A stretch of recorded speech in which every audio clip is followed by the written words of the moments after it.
So our next non-conventional source of energy is wind energy. Let's learn in detail.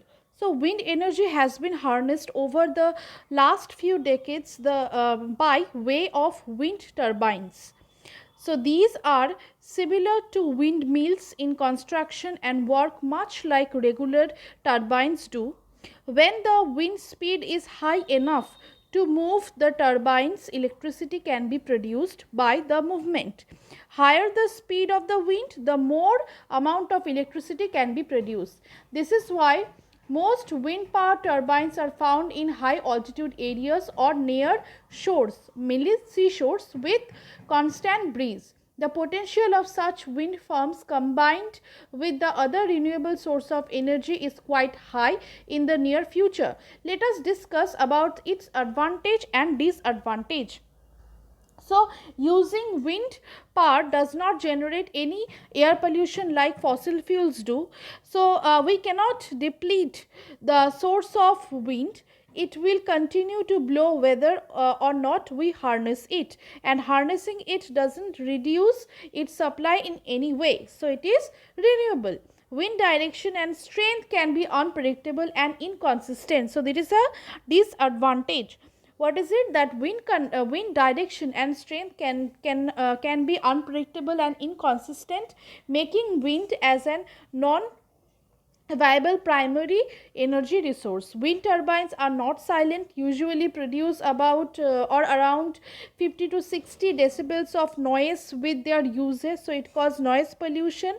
Wind turbines can be dangerous to birds as well as bats in the area, especially in they are located in migration paths. Windmills have been used for a long time in Netherlands for power generation in this field. China, USA, Germany also leaders in wind energy generation.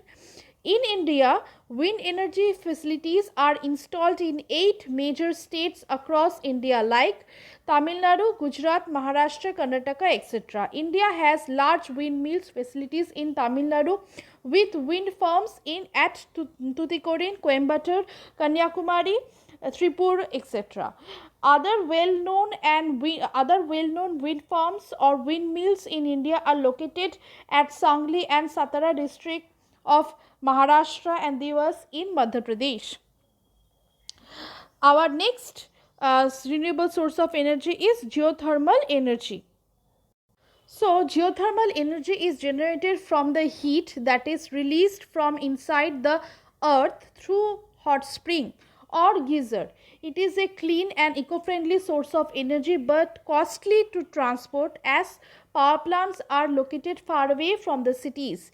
So, it is being tapped in Iceland, Italy, New Zealand, Philippines, then Central America. USA has the largest geothermal power plant in the world. So let's talk about the generation of geothermal energy. So hot water is pumped from deep underground through a well under high pressure. When the water reaches the surface, the pressure is dropped, which causes the water to turn into steam. Now the steam spins a turbines steam spins a turbine which is connected to a generation that produces electricity. The steam cools off in a cooling tower and condenses back to water. The cooled water is pumped back into the earth to begin the process again. So there is a tremendous amount of energy stored within the earth that is unlike fossil fuels. It is, we call it geothermal energy. Since the earth was formed, there has been a constant decay of minerals that were part of the makeup. So many are radioactive in nature and release great amount of heat. This heat makes its way to the crust and finds a way out when the cracks appear in the surface of the earth. These are thermal vents which release power heated steam and boiling water. Such vents can be adopted for the generation of electric power, providing us with more renewable source of energy. Let's discuss its advantage and disadvantage. First, the advantage: geothermal energy doesn't have a high rate of pollution and is considered eco-friendly. The earth's heat is also natural, so it is renewable. It is estimated that the geothermal energy could be produced in many areas of the world, um, and this is far more reliable way to meet the base load need of a population and area than other forms of clean energy. Now we talk about the disadvantages. So production cost is extremely high. Then areas prone to earthquakes or other seismic activity are not ideal for geothermal power plants. That means areas which are mainly affected by earthquakes and other seismic activity, these areas are not good to set up this type of power plant. Constructing the power plant with heating and cooling system cost more upfront than any other types of renewable source of energy. Now our next source of energy is tidal energy. So almost 70% of the earth is covered with water. Due to the massive size of oceans, this form of energy has much better potential to produce power than any other source of energy. Ocean energy can be harnessed via three ways. What are these? Wave energy, tidal energy, ocean energy, and thermal energy conversion. So in the tidal energy, what happened? The rise and fall of tides is used by the tidal energy generators, which is then used to move the turbines, which in turn generate electricity. The tidal converts the kinetic energy to the electrical energy. Now let's discuss its advantages. So it can be produced even if the water moves at a low speed. There are no carbon emissions, so it is eco-friendly. They require little maintenance, and tides are controlled by the gravitational pull between sun, moon and earth. So that is why it is renewable source of energy.